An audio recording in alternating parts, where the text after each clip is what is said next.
Around 1 year ago, Colorful Stage, the movie of Miku Who Can't Sing, came out in the States. And the reason I'm bringing it up this time is because this was the beginning of my descent into madness.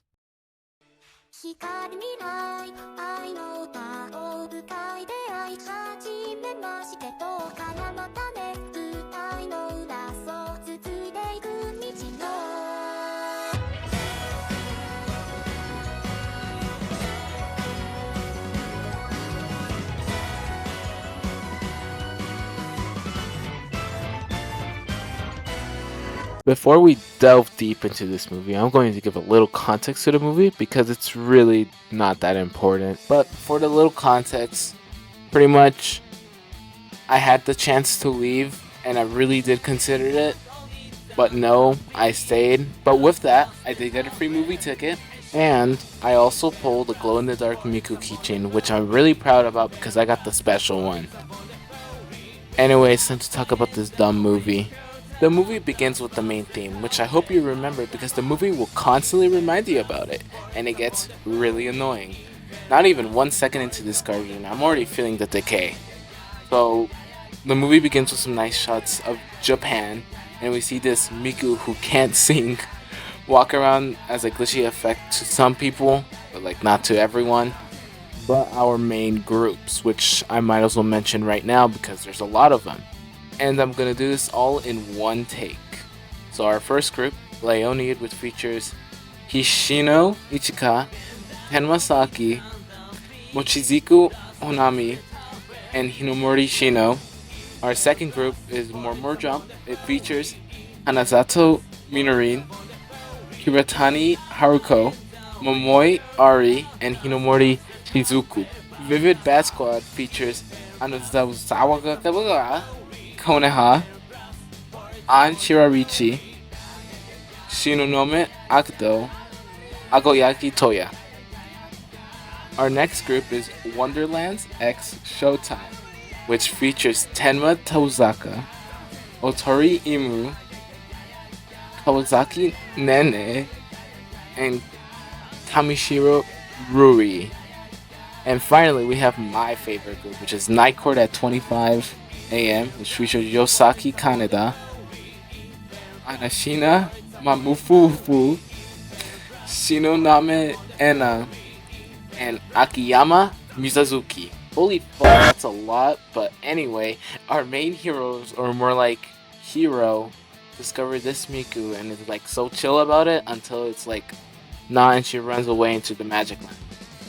Feeling weirded out, she goes out into her Sekai, which is like the video game line of the Project Sekai world, where they make music and talk to the Vocaloids, all of them. I'm not gonna go through their names because I don't even remember them. And they really don't matter in this movie like at all. They're barely in it. There's literally only one important one, and it's literally the one in the box art. So it's whatever. And, Ichika does her little explainy stuff. Says that she found this weird one. And, like, that's about it. That's how they establish the story. And this leads into our opening song, which is our first musical number, which is the feature of the beginning. And, this song works so good as an opening. It's in my top 10, obviously. And it's a really nice opening. It shows all the groups doing stuff.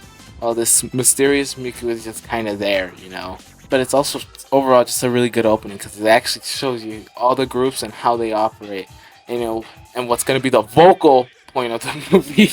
I can't believe I'm still making this video right now. After the absolute peak of an opening, we move on to the movie proper, and basically what happens in most of it is Miku trying to sing her little song, but it just can't reach the people, so that's why it's called a Miku Who Can't Sing.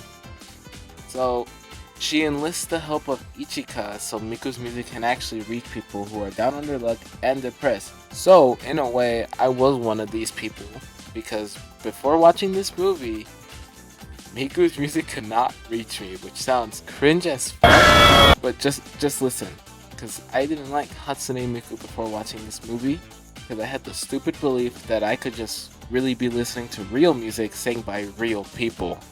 I personally think the setup is done really well by having Miku travel through all the other Sekais of the different groups and tell her how music is done to reach the people. And we see all the groups, which are all nice to her. And also we see all the different Mikus, which here's how I rank them, I guess. Most of the groups try to find out what's wrong with this Miku, and eventually they go to her Sekai, which has this weird ass goop piling up, and the effects on it look really bad and do not pair well with the characters at all. And after all that, Miku finally gets her confidence to sing again, but just like every other time, it ends in denial. And with this, she dies for like a little bit. And this also kills every other Miku and every other Sekai. So pretty much, if one Miku can't make banger music, it cannot reach the other people. All the Mikus die pretty much if one can't make good music.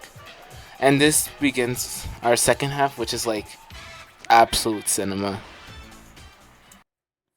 The second half mostly consists of all the groups trying to save Miku because apparently all the internet goes on when she dies, so it's even harder. Not really. I really like this half as it's entertaining to see all the groups prepare for a new song with their dance moves and overall just being super supportive, except for Night Court. I mean, when aren't they supportive? All they do is get out the fucking house finally. And so all the groups prepare to set a date to reach the people and revive Miku's. And I love this part. It shows all the groups sort of working together to fix one big problem. It's really cute. You see everyone practicing and thinking of songs while the other people are super depressed and stuff. It's great. And then it climaxes at the main event. They play. Honestly, I don't know any of the song names, but here we go. First up, we have my least favorite group is Vivid Bat Squad. Which, good, because, again, these are my least favorite group. Like, I'm not into rap, like that. So this song kind of makes me cringe. Just a little bit. But there's this really cool part where they do put a bit of the motifs from Hello Sekai, which makes me literally ascend to the heavens. I think that's really cool and they should do that with like all the songs.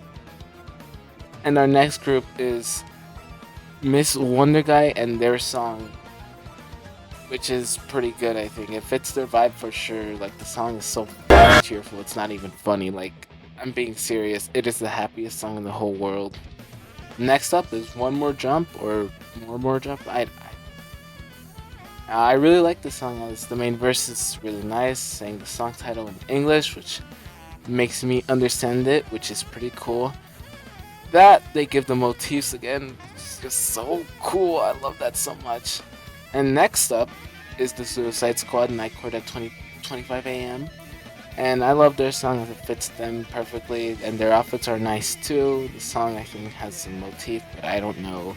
But this is a great song mostly because the main sounds are really calm, songs to fall asleep to, I guess. And finally, we have the final one, Leonid with Story, which is actually simple. The song has a great main verse. It's really nice. All the voices, by the way, sound beautiful despite me not knowing what they're saying. They all sound great. After all that, the people have finally been touched by the music, and so Miku's ready to sing her song. Hello Sekai, made by Deco27, starts playing, and I'm just like, yeah, this is the greatest thing in the whole thing ever. I didn't know anything about Miku or Colorful Stage or anything. Even in the theater, I got a little bit misty, and on the second time watching, I actually cried a little bit. Which sounds kind of cringe, but whatever. And yes, still my favorite Vocaloid song ever. Probably would be that way until they make the next movie, you know. And they finally play the whole song, which I think is pretty cool, but since we've already heard the beginning like 5 times before, I think it would have been cooler if they played different parts of the song throughout the whole movie instead of just the beginning. But it's still fine. That she changes form, which I think is really awesome. And yeah, she finally made a song that touched people. After the concert is over, the movie is finally coming to a close, and Miku has to say goodbye to all the groups and thanks them for helping her and all that stuff. Really doesn't matter. And all the other Mikus return and she says goodbye. So now all the groups are buddy buddy. They hang out and like do stuff, you know, be friends. And our main heroes encounter a cat just like at the start of the movie, which I don't think I mentioned. But not being prepared, the colored haired lady can't give it anything until the email does, and so Ichika looks up to the sky with a bright future ahead. And then Worlders plays, and like this is the best ending theme, like I said in any movie ever. And I'm generally speechless because Worlders is like my third favorite song ever from Vocaloid. And when the movie was done the first time, I had this really horrid feeling inside of me that it was over, and I was like sad, which is crazy. I didn't even understand most of the movie, and I still have issues with it now. But I will get to that later. And it sucks too that it's over, and the song doesn't really help because goddamn, it's so perfect. It gets me almost to cry, but not really. You know, I saw this one video about Toradora saying that the guy who watches had this dumb term called post-anime depression, which I still think sounds stupid. But the reason I mention it is because only two things have gave me this disgusting feeling, and it's this movie and Lucky Star. But this movie had me way worse. Even the first time I was sad. The second time was even worse. But yes, we'll admit this ending is actually perfect. And every time, it just makes me feel worse for wear. Anyway, story time. If you want to skip this part and skip to the complaints, then here are the timestamps. But if you want to say what happened after the screening, then by all means you could stay here. So after our movie finished, we watched the after show, which was nothing too special but pretty cool in the theater. And so I went home, depressed and generally distraught that the movie was over. And after recovering, I made the decision that changed everything. I asked my good buddy what the songs were from the movie, but also told him who was this red-haired individual that was appearing all over my feed, because I do nothing but scroll on reels every day. And I've never been the same person since. This movie, to me, was really life-ruining, as it just drives me crazy sometimes. Mostly how this can happen to someone who never liked Miku or Pop Song, like it's done with her. And that is what drives me crazy. Maybe I am being a bit too dramatic, and generally I do feel like that. But that's what I think, and I have to deal with this mental torment until I die or until I finally regain my consciousness.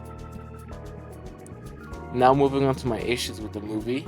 The biggest one is the pacing. The movie's an hour and 40 minutes, yet it feels like 2 hours actually. This is exactly my issues with like a lot of movies. When they actually feel longer than they actually are, it could generally ruin my entire enjoyment of something. Which it didn't ruin my enjoyment for this time. Second time around, I kind of still felt it. First time, it was really bad. And I think the issue is how cluttered this movie can be with all the groups and stuff, and all this, and all the lore, and all the references. I don't even know if there's any, but you know. But my biggest issue is Miku. She sings the same thing for almost the whole movie, which gets kind of annoying to a certain point. Even on my second watch, I still feel the same way. I feel like if they played different parts of the song, it would have been way cooler, which I already mentioned, but it generally would have made probably better sense and teased the final song way better. And a few things I liked about this movie that I didn't mention before are the character designs. I think they all look nice and are really good. The message is also good. It's about not giving up and depression and stuff like that. Mostly with the people kind of stumped on not knowing what to do and focusing on one thing rather than rejecting another thing. So honestly, the messaging is really good. Animation is also a very big thing, as it does look really nice. The backgrounds to me are a standout. They all look really good. And again, literally all the songs are absolutely peak, and I love most of them, as they do represent the movie pretty well. The impact on this movie left on me is stupidly large, and honestly, I hate it for that reason, but not really, because I would have given it an 8 out of 10. But for what it did to me, it's a 10 out of 10. Which is like the third 10 out of 10 I've given to this year, and I'm not going to be talking about the other two. But I did already mention one in this video, so you can try to figure that one out. And if you're curious, I gave it a 6 out of 10 when it first came out, mostly because I didn't know anything. It felt super cluttered and it felt super weird. It was just this whole thing. And so yeah, I really love this movie. And because of that, I made the worst purchase of my life only recently. Just letting you know, this this was not cheap. It cost me a pretty penny to buy this, and took me a long time to wait too. The presentation of the collector's edition is absolutely 10 out of 10. Like, I mean, the back is pretty cool. I like that they show all the characters. That's really nice. It also comes with a little booklet which shows some of the animation keys or something, which I think is really cool. Much better than an art book. And it also comes with some lyrics for some of the songs, well, all the songs that play, so like pretty much any that you can think of, and it comes with some art at the end. I think it's pretty cool. I really like it, especially since I'm an animator, kind of, so I think it's pretty cool. The Blu-ray comes with 2 discs, one with the movie and one with all the extras and like music videos and stuff. And it also comes with a pretty massive acrylic stand, which I wish I could show you, but I don't wanna. You're gonna have to look at the listing yourself or buy it yourself. Not sponsored. That'll do it for this video. Thanks for watching. I was kind of cutting it close. I am recording this on when it's supposed to release, so I gotta get to work real fast to make some thumbnails. So thanks for watching. Thank you for 200 subscribers. Goodbye.